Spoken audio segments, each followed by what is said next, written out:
Hello everyone. I hope you all are safe and healthy. Today in 12th Commerce Economics we are going to discuss chapter number 1, Graphs in Economics. This is the fourth part and the last part of the unit. Let us discuss in detail. The first question which is going to be arise that which kind of technologies we are using when we are studying economics. So we are basically when it comes to the study about the economic subject, we are using three different types of technologies. One that is computer technology, second internet technology, and the data studies.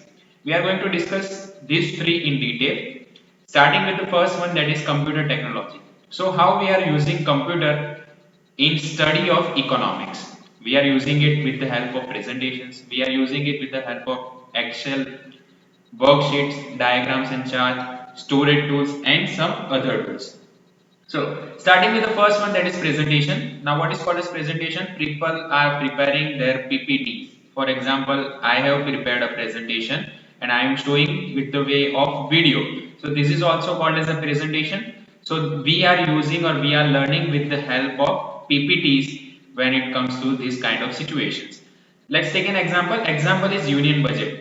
Every year union's budget is given. So there are so many data, more than 200, 300 pages of data are there. So better you prepare the PowerPoint presentation and you are going to show it to the people. So people are able to understand in very easy manner. Same way the whole textbook I have converted into PowerPoint presentation, so you are able to understand it in good manner. Second, that is Excel worksheet. Now, economy is totally dealing with the data. Data, that means collection of data, then you are analyzing the data, and researchers are using the thousands of data when they are putting it into the word of observations. And from these observations, they are coming on some conclusions. So what they were doing, they were making some totals, averages, percentage, minimum, maximum, correlation, regression, coefficients, various tests. For example, T test, Z test, ANOVA test, various tests people were doing when they have some Excel work spreadsheet. So basically, just you need to put the data, what are the observation you have got, and you have to fill the details required to the particular test, and just you have to give the enter, and you are going to see the whole result is going to come. So this is the second way by which we can use computer in study of economics. Third, that is diagram and the graphs. This is the whole about the chapter. I am not going to in detail so much, but let me give some conclusion related with this topic. Diagrams and graphs are going to be work through any of the software. If we go to the Word, we can prepare the diagrams and charts. We just have to put the figures, and we are going to see some specified charts related to the data available in that. Now, next one, that is storage tools. What is called as storage tools? There are materials, very much material, vast material you have for the subjects. So how you are going to preserve this? You are going to preserve in various ways. First, you brought some hard copies, otherwise you will brought some soft copies. So soft copies are preserved in hard disk. Hard disk, that means an external hard disk, then the pen drive. We can store our data in DigiLocker. DigiLocker is a facility which is approved by the government. Then we can upload our document into Google Drive. Same way we can upload in the Apple Drive. Same way we can put into a Dropbox. So these are the facilities the computer is giving to us. And the last one, that is other tools. What is called as other tools? After all these facilities, we are getting some statistical programs. For example, Sesam, for example, eViews, SAS, PSSS, PSPP, SPSS, Gretel. These are the softwares which can help you to analyze any kind of data. So ultimately, when you are calculating any numbers of observation, just you need to put the value into that, and afterwards you will get your observations answer in some of the minutes. So this is the base feature of the computer. So computer, basically when we are learning the computer technology, these are the five main points: presentation, Excel worksheet, diagram and chart, storage tools and the other tools. If we use it in a proper way, the economic study will become more easy. Now, what cautions are there? What will be the issues when we are using the computer technology? So basically it is not the material, okay? So when we are studying, but it is not material itself, the computer is not material in nature. So it cannot replace the whole process of study. When we have some issues related with any of the topics, so we can discuss it through the computer, but it cannot replace the whole process of study. Same way, if we have given wrong command, we are going to lose all the materials, all the data which was there in the computer. So basically you have to do the correct word, otherwise the issue will be there. We may also get some incorrect graphs and data if we haven't put in a proper formulas or the command. If we have made any kind of wrong commands we have given, then there will be issue again. Then next is internet technology. The second one, that is internet technology. So how we are using internet when we are studying some of the thing. For example, when we are studying economics, how we are going to use some internet technology. So first one, that is tutorials. So some of the educational websites, they are directly putting their PowerPoint presentation. For example, I have prepared some PowerPoint presentation. Same way I have made some materials. So I am providing the link and you are going to understand with the help of that. That is called as tutorials. The whole syllabus is going to be framed on the computer and it is going to be uploaded on particular websites, and you just have to go to that. You are getting some URLs and you have to follow the steps and you are able to see the tutorials.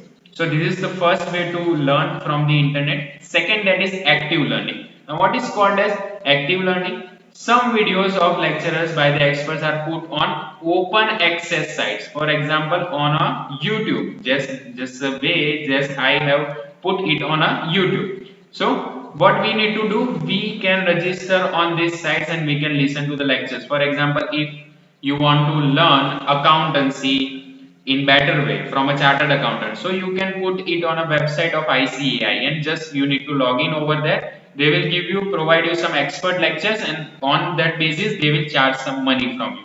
That is called as active learning.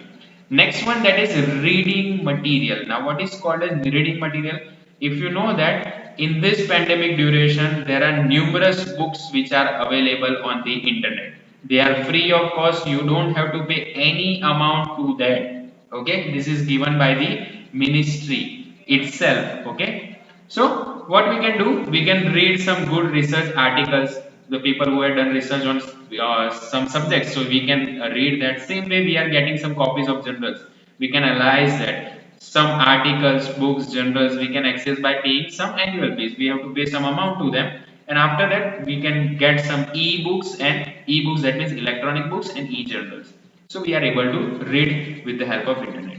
So these are the three one. Next is information. Now what is called as information?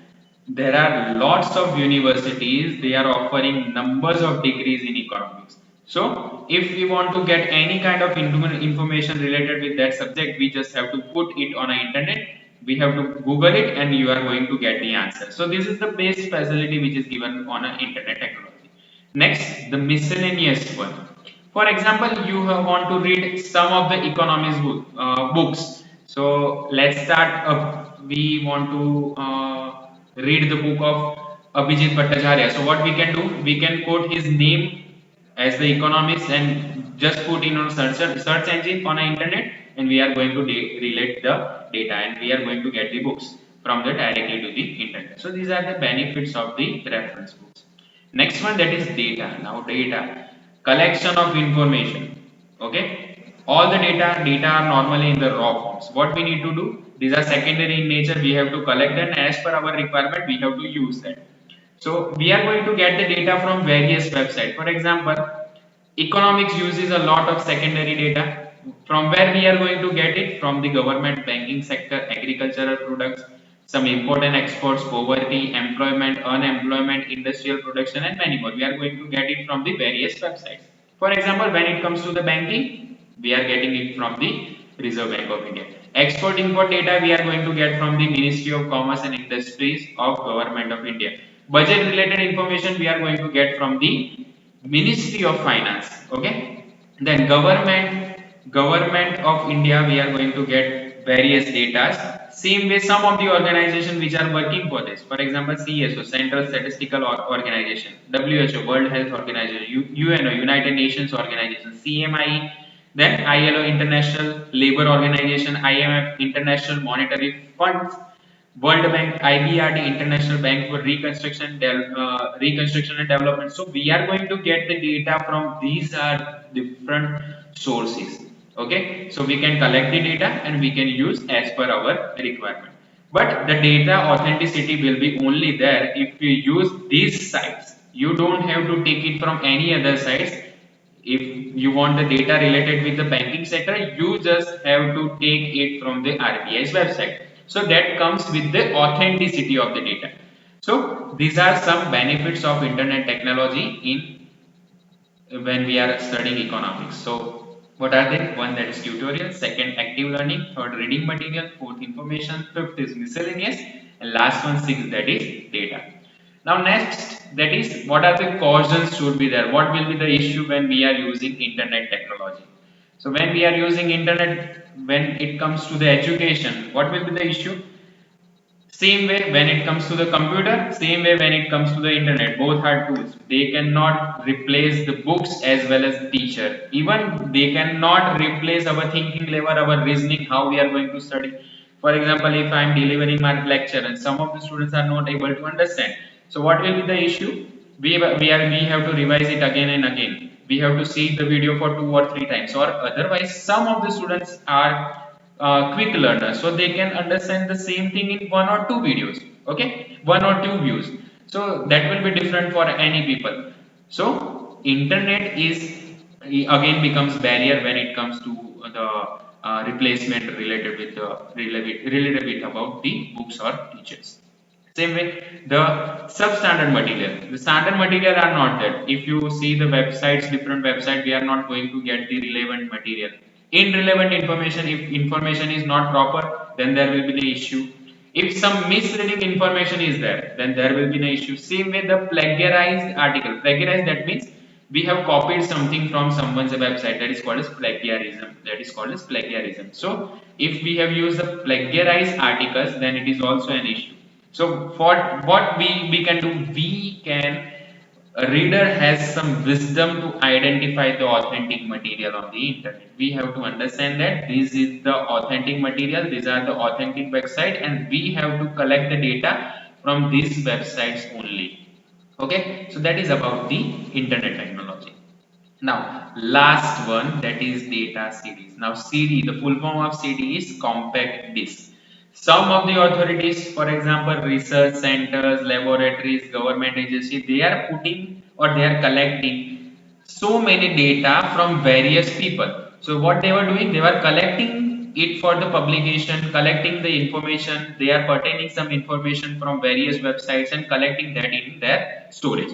What after that, what they will do, they will sell that particular series or data to the institutions or the researchers, and researchers will use that for the analysis of their particular study. Okay, let's take some example. CD of National Income Accounts of India, CD of Census of India, same with CD of Annual Survey of Industries in India. Census, you Vasti Ganadri, census from which you can get the data of how many male and female are there, what is the population of India, what is the literacy rate of India.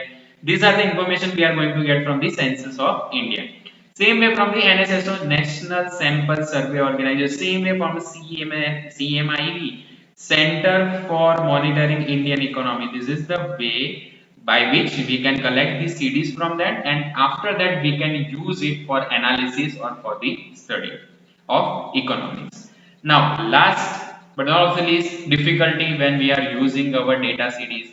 Finally, when we are using our data CD, what will be the difficulty? They are huge in size. There is lots of data are there, and it becomes too much complicated. How to use that? That will become the difficult part. Same way, when you have several seats in CDs, the knowledge should be there that what relevant data you want and what data you want that are going to be searched by you. Okay, so you should have particular relevant knowledge related with the field, how we are going to get the data from the city. That is the basic issue. Okay, so this is the last part of our chapter graphs in economics. We have discussed chapter number 1. There are basic 4 parts I have discussed. Each video are of 15 to 20 minutes. I request everyone to revise it again. So if you are revising it for two or three times, there won't be any kind of issue when you are going for your final examination. That's all for today. Please like, share, and subscribe to the channel. Share it maximum to the students who are studying in 12th commerce and they want to study economics from me. If you feel it this data is relevant for them and they are able to study from this, please share it at maximum as you can. This will motivate me as more to make more and more videos and put it on the particular YouTube channel. Thank you so much. Jai Hind.